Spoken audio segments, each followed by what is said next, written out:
Puji nama Tuhan, saudara semuanya, kita kembali berjumpa untuk bersama-sama belajar firman Tuhan. Mari sebelum itu kita akan tunduk kepala, kita akan berdoa. Tuhan, pimpin renungan firman Tuhan pada kesempatan kali ini, supaya ketika kami membaca merenungkan, kami sungguh-sungguh dapat mengerti maksud yang ingin Kau sampaikan kepada kami. Roh Kudus, terangi hati setiap kami. Roh Kudus, pimpin perenungan firman Tuhan pada kesempatan kali ini. Di dalam nama Tuhan Yesus Kristus kami berdoa. Amin. Saudara, kita akan buka Alkitab dan baca dalam Filipi pasal yang ketiga, ayat 18 dan 19. Filipi pasal 3, ayat 18 dan 19. Saya akan bacakan buat saudara semuanya. Karena seperti yang telah kerap kali kukatakan kepadamu, dan yang kunyatakan pula sekarang sambil menangis, banyak orang yang hidup sebagai seteru salib Kristus. Kesudahan mereka ialah kebinasaan, Tuhan mereka ialah perut mereka, kemuliaan mereka ialah aib mereka. Pikiran mereka semata-mata tertuju kepada perkara duniawi. Ini merupakan ungkapan isi hati Rasul Paulus sebagai hamba Tuhan, sebagai pemimpin rohani, bapak rohani bagi jemaat Tuhan di kota Filipi. Dia mengatakan bahwa dia menyampaikan nasihatnya sambil menangis. Kenapa? Karena Rasul Paulus sebagai hamba Tuhan melihat ada banyak orang-orang yang mengaku sebagai pengikut Kristus, sebagai orang-orang yang percaya kepada Tuhan Yesus, mengaku sebagai jemaat Tuhan, tapi justru hidupnya menentang, melawan akan Kristus dan juga pengajaran yang ada di dalamnya. Rasul Paulus mengatakan bahwa orang-orang itu hidup sebagai seteru salib Kristus. Seteru itu artinya lawan. Seteru artinya orang-orang yang melawan salib Kristus, hidup melawan, menentang dengan prinsip yang kita bisa lihat melalui salib Kristus. Itu kenapa Rasul Paulus menangis, karena Rasul Paulus melihat ini bicara di sini seteru salib Kristus bukan berbicara tentang orang yang tidak percaya kepada Tuhan, bukan berbicara tentang orang yang tidak mengenal Tuhan, tapi berbicara tentang orang yang mengenal Tuhan, orang yang mengaku sebagai jemaat Tuhan, tapi hidup menentang akan salib Kristus, akan ajaran Kristus, menentang akan nilai-nilai yang terdapat di dalam pengorbanan Tuhan Yesus di kayu salib. Itu kenapa dikatakan Paulus menyampaikan sambil menangis. Kalau yang melakukan itu bukan orang yang mengenal Tuhan, tidaklah membuat Paulus menjadi sedih. Saya rasa sama kita sebagai umat Tuhan, sebagai hamba Tuhan, ketika kita melihat ada orang yang hidup di luar prinsip-prinsip kekristenan, prinsip-prinsip Alkitab, menentang nilai-nilai dalam salib Kristus, dan itu bukan orang yang mengenal Tuhan, kita nggak akan menangis, kita nggak akan sedih. Tapi kita akan menjadi sedih, kita akan menangis ketika kita melihat orang yang mengaku sebagai pengikut Kristus, orang yang mengaku sebagai jemaat Tuhan, orang yang mengaku sebagai orang yang percaya kepada Tuhan, tapi dalam praktek hidupnya justru menentang, melawan nilai-nilai yang Tuhan Yesus tunjukkan melalui pengorbanan di kayu salib. Itu kenapa Paulus menjadi sedih, bahkan sambil menangis menyampaikan pesan ini kepada jemaat di kota Filipi. Karena dikatakan banyak orang-orang yang hidup sebagai seteru salib Kristus. Ayat 19 kita melihat seperti apa orang yang hidup sebagai seteru salib Kristus. Tuhan mereka ialah perut mereka. Jadi orang-orang yang menjadi seteru salib Kristus adalah orang-orang yang hanya mementingkan kepuasan, yang hanya mencari kepuasan dan memuaskan keinginannya. Itu orang-orang yang disebut sebagai orang-orang yang menjadikan perut mereka sebagai Tuhan. Jadi yang dikejar kepuasan mereka, keinginan mereka harus terpenuhi.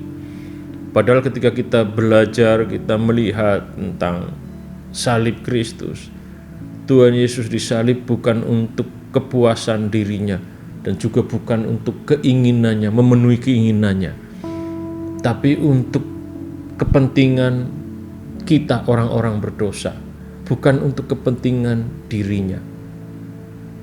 Saudara, banyak orang-orang yang menjadikan kepuasan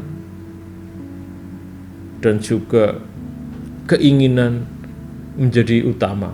Yang penting keinginan dan terpuaskan. Bahkan terkadang orang melayani untuk mencari kepuasan. Orang beribadah untuk mencari kepuasan. Kita harus ingat bahwa kita beribadah bukan untuk memuaskan diri kita.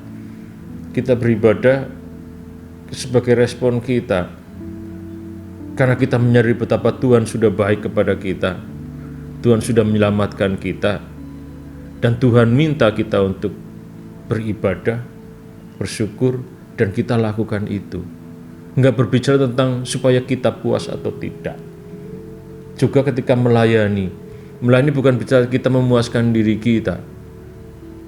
Orang pindah tidak mau pelayanan ke tempat yang lain karena merasa tidak puas di satu tempat. Saudara, melayani bukan untuk mencari kepuasan diri sendiri. Melayani berarti melakukan untuk pribadi yang lain, pihak yang lain, yaitu Tuhan Yesus. Jadi ketika melayani justru kita berusaha untuk melakukan apa yang menjadi keinginan Tuhan, apa yang menjadi kehendak Tuhan. Ketika bicara tentang kepuasan, ketika kita melayani justru kita berusaha untuk membuat Tuhan puas terhadap apa yang kita lakukan, pelayanan yang kita kerjakan, bukan memuaskan diri kita. Yang kedua, orang-orang yang menentang salib Kristus adalah orang-orang yang menjadikan aib sebagai suatu kebanggaan. Dikatakan bahwa kemuliaan mereka ialah aib mereka. Apa yang seharusnya menjadi aib, apa yang seharusnya menjadi hal yang sangat memalukan, tapi justru itu dibanggakan. Orang-orang seperti ini orang-orang yang cara berpikirnya sudah kebalik, dan orang-orang yang tidak peduli lagi dengan aturan. Jadi tidak peduli dengan hal itu.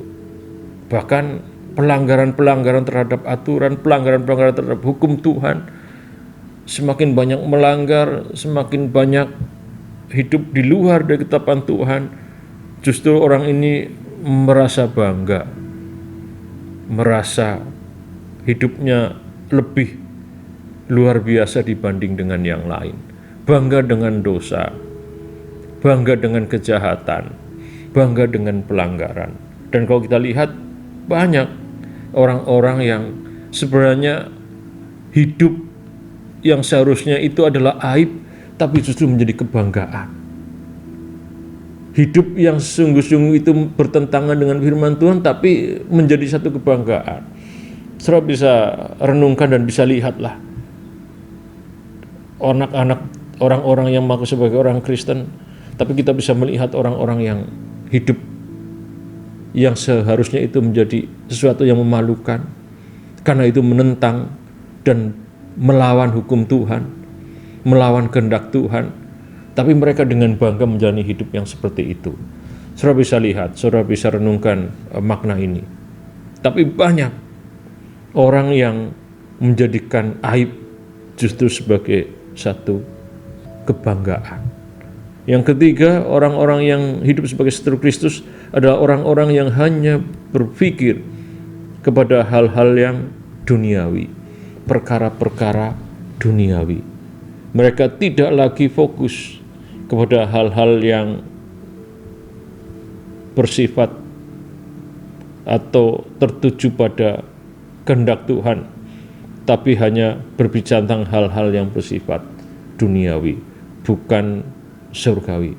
Dalam bagian yang lain, Rasul Paulus mengingatkan supaya kita mengarahkan pikiran kita bukan hanya pada perkara-perkara dunia, tapi juga perkara-perkara yang di atas, perkara-perkara surga. Jadi orang-orang yang hidup sebagai seteru Kristus hanya terfokus pada hal-hal yang bersifat dunia.